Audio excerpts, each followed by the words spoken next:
It is a truer, deeper self. It is what you know as God, God within me, God, the omnipotent one, working through me, that does these things. Of myself, the mortal self, I can do nothing. It is only when I get rid of the outer entirely and let the actual, the I am, speak and work, and let the great love of God come forth, that I can do these things that you have seen. When you let the love of God pour through you to all things, nothing fears you, and no harm can befall you. Every day during this time, I had lessons with Emal.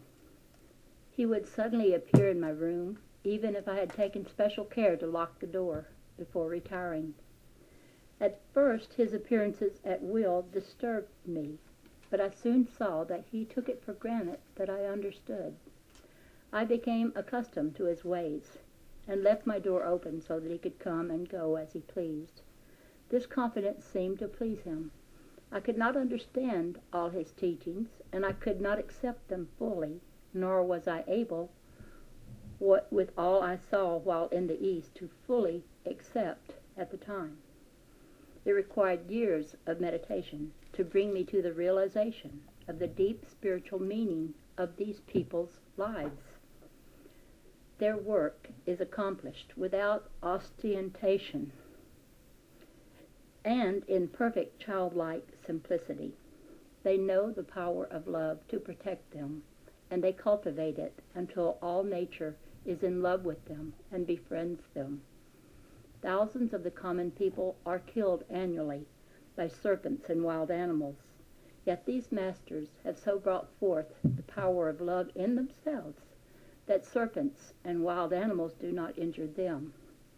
They live at times in the wildest jungles, and sometimes lay their bodies down before a village to protect it from the ravages of wild animals, and no harm befalls the village or themselves.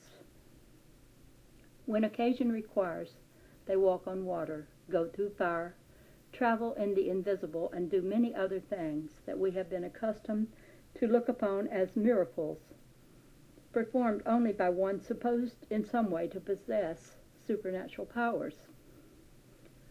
There is a striking resemblance between the life and teachings of Jesus of Nazareth and those of these masters, as exemplified in their daily life.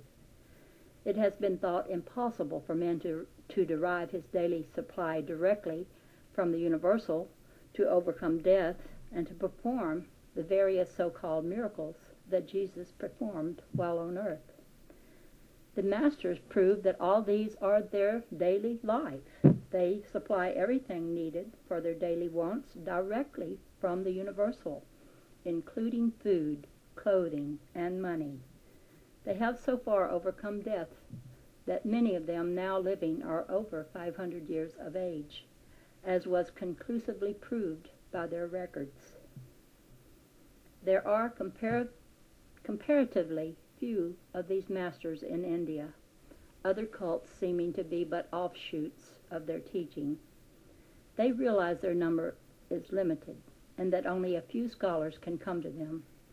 In the invisible, however, they can reach almost unlimited numbers, and it seems to be the greater work of their lives to reach out into the invisible and help all who are receptive to their teachings. The teaching of Emal laid the foundation for the work which we were to take up years later in our third expedition to these countries, during which time we lived with the masters continuously for 3.5 years, traveling with them and observed their daily lives and work through the Far East. Chapter 2. For the onset of our third expedition, in which we took up the metaphysical research work, our little party assembled at Portal, a small village in the remote part of India. I had written Emal that we were coming, but did not write the object of the trip, nor did I even mention the number in our party. Much to our surprise, we found complete preparations had been made for our entire party, and that Emal and his associates knew our complete plans. Emal had rendered us a remarkable service while in southern India, but the service rendered from this time on surpassed all description.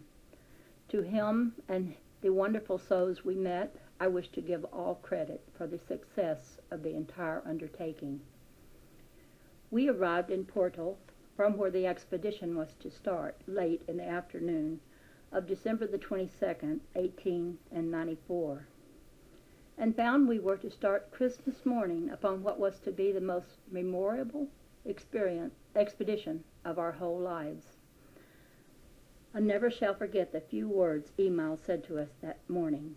These words were delivered in fluent English, although the speaker did not boast in English education, and he had never been out of the Far East.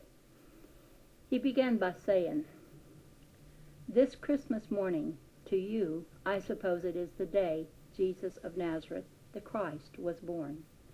To you the thought must come that he was sent to remit sins. To you he must typify the great mediator between you and your God. You seem to appeal to Jesus as a mediator between you and your God, who seems to be a stern and at times an angry God, sitting off somewhere in the place called heaven, located where I do not know, except it be in man's consciousness. You seem to be able to reach God only through his less austere and more loving Son, the great and noble one whom we call blessed, and whose advent into the world this day commemorates. To us this day means more.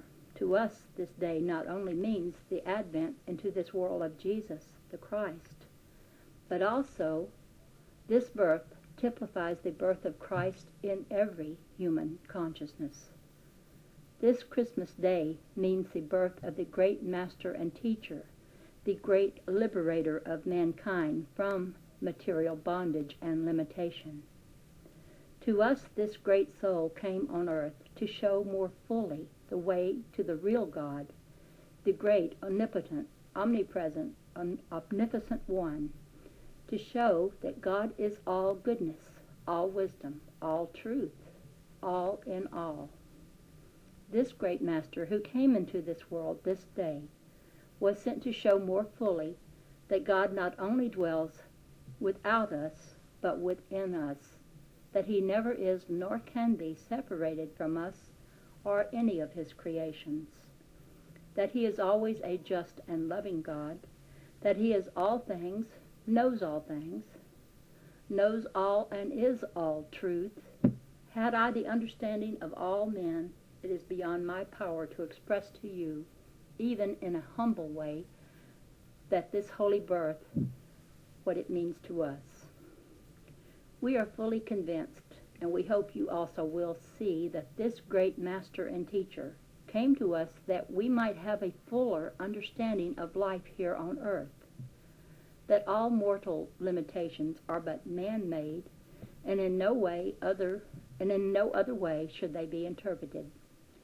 We know that this greatest of all teachers came to show more fully that the Christ in him and through whom he did his mighty works is the same Christ that lives in you, in me, and in all mankind, that we can, by applying his teachings, do all the works that he did, and greater works. We believe that Jesus came to show more fully that God is the one great and only cause of all things, that God is all. You may have heard it said that we believe Jesus received his early training among us. Perhaps some of us do believe. Let that be as it is. Does it matter whether his training came from among us or as a direct revelation from God, the one source where all things really exist? For when an idea from God mind has been contacted by one man and sent out through the spoken word, cannot one or all again contact that thought in the universal?